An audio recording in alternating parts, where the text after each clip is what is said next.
Hello and welcome.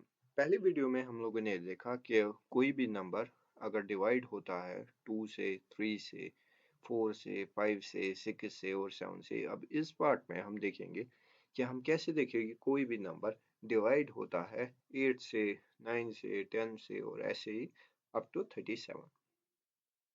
So n is divisible by 8 if and only if the number formed by the last three digits is divisible by 8। That means अगर हमारे पास कोई भी number होगा से a k minus 1 and so on, a3, a2, a1 and a0, अगर ये last के three डिजिटर्स वो नंबर डिवाइड होता है 8 से, हम कह सकते हैं कि पूरा नंबर 8 से डिवाइड होगा। से मेरे पास एक एग्जाम्पल है 1 0 0 0 0 0 0 8। क्या ये 8 से डिवाइड है? हम देखेंगे it becomes the last three digits 008, that is 8, and 8 divides this, that means 8 also divides whole number। ऐसे ही अगर मेरे पास कोई भी नंबर है 1056, does 8 divides this? Yes, because 8 divides 056, that means 8 divides 56 as। ऐसे ही अगर कोई भी लास्ट के थ्री डिजिट नंबर डिवाइड होता है 8 से, हम कह सकते हैं कि पूरा नंबर 8 से डिवाइड होता है। अगर मेरे पास नंबर है 10526280, क्या लास्ट के थ्री डिजिट 8 से डिवाइड होते हैं? यस, आप कह सकते हैं yes, that means 8 also divides. Now we will check for n. N is divisible by 9. The sum of its digits is divisible by 9। अगर हमारे पास कोई भी नंबर है और उसका सम ऑफ द डिजिट्स डिवाइड होता है 9 से, हम कह सकते हैं कि नंबर 9 से डिवाइड होगा। ऐसा ही चीज हम लोगों ने देखा था जब 3 से डिवाइड होता था। इफ अगर मेरे पास कोई नंबर है से 1 and 18, 1 8, दैट इज 18।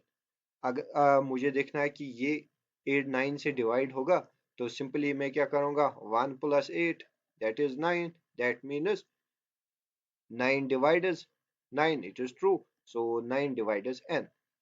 सिमिलरली अगर मैं कोई नंबर लूं 1008, क्या ये 9 से डिवाइड होगा? तो उसके लिए क्या करना है 1 प्लस 0 प्लस 0 प्लस 8, ये होगा 9, दैट मीन्स 9 आल्सो डिवाइड्स 1008। अगर मेरे पास एक और नंबर होगा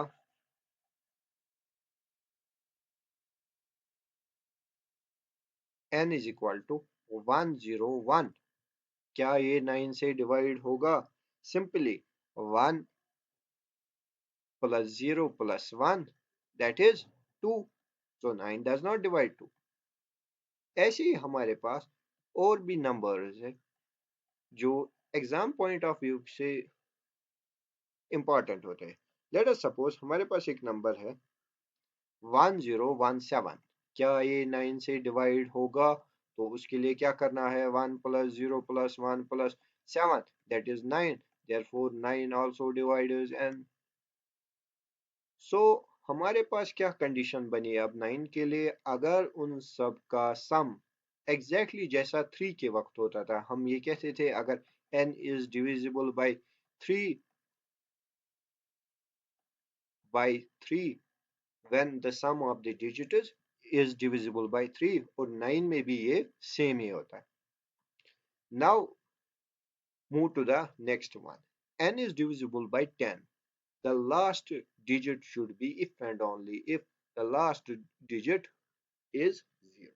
So अगर हमारे पास कोई भी नंबर है 56320, so it will be divided by 10।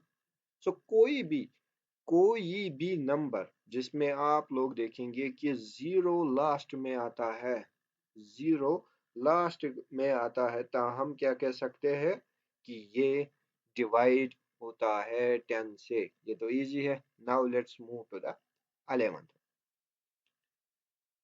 n is divisible by 11 if and only if the alternating sum of the digits is divisible by 9। पहला हम लोगों ने जब देखा कि 3 में जब हम सम करते हैं, कोई भी नंबर इज डिविजिबल बाय 3, हम सम लेते थे और वो देखते थे कि वो 3 से डिवाइड होता है कि नहीं। और 9 में भी हम लोगों ने देखा n इज डिविजिबल बाय 3, क्या वो सम डिवाइड होगा 9 से कि नहीं। लेकिन 11 के केस में ऐसा है कि वो हमें अल्टरनेट सम देखना है। से फॉर एज कि अगर मेरे पास n इज इक्वल टू 11 होगा, n is equal to 11, simply ऐसा है कि जैसे मुझे नहीं पता कि ये होता है कि नहीं, तो मैं क्या करूंगा, 1 minus 1 that will be 0। 11 any number can divide as 0, so 11 divide as n। इसी तरह अगर मैं एक और लूं, द नंबर्स यहाँ पे मैंने लिखे हैं 11 22 minus 11 minus 20 is divisible by. लेकिन अगर मेरे पास ऐसा नंबर होगा, let us do this number, so what will be, so it will be like this, 7 minus 2 plus 4 minus 1 plus 7 minus 5 and plus 1। so ये कितना बनता है, 7 and 4 11, 11 and 7 18 and 19 minus 2 3 and 8, so it will be 11। so 11 divides n, clear। now move to the another example which is a very important exam point of views। so अगर हमारे पास number होगा से कोई भी बिग नंबर से 1001, क्या ये 11 से डिवाइड है, तो हम देखेंगे 1 minus 0 plus 0 minus 1, so it will be 0, that means it is divisible by 11। now अगर मेरे पास कोई भी नंबर है 1 0 0 1 0 0 0 1 0 1, so what will be this, and 0, so it will be 0 minus 1 plus 0 minus 1 plus 0 minus 0 plus 0 minus 1, so it will be like this, it will be minus 3, I hope I am doing this correct, so it is not divided by 11। so now move to the, अब हम check करेंगे the numbers 12 14 and 15 के लिए। अगर हमें कोई भी number,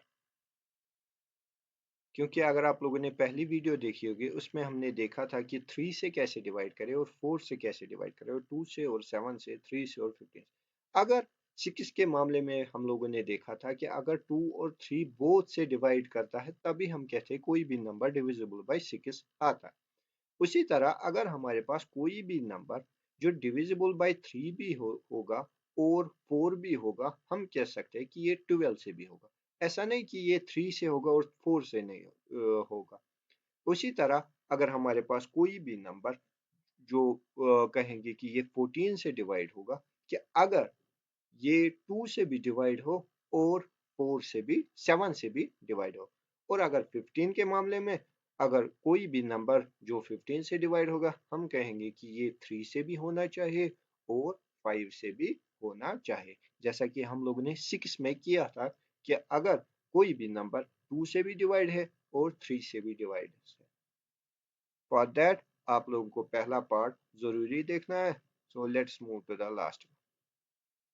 So अगर हमारे पास 13 के केस में भी सिमिलर केस है, जैसा कि हम लोगों ने 7th के टाइम किया था. n is divisible by 13.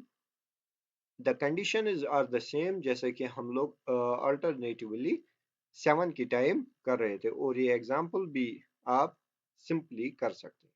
Now come to the last of this video. So n is divisible by 37 if n is divisible by 37 if a2, a1 and a0 plus,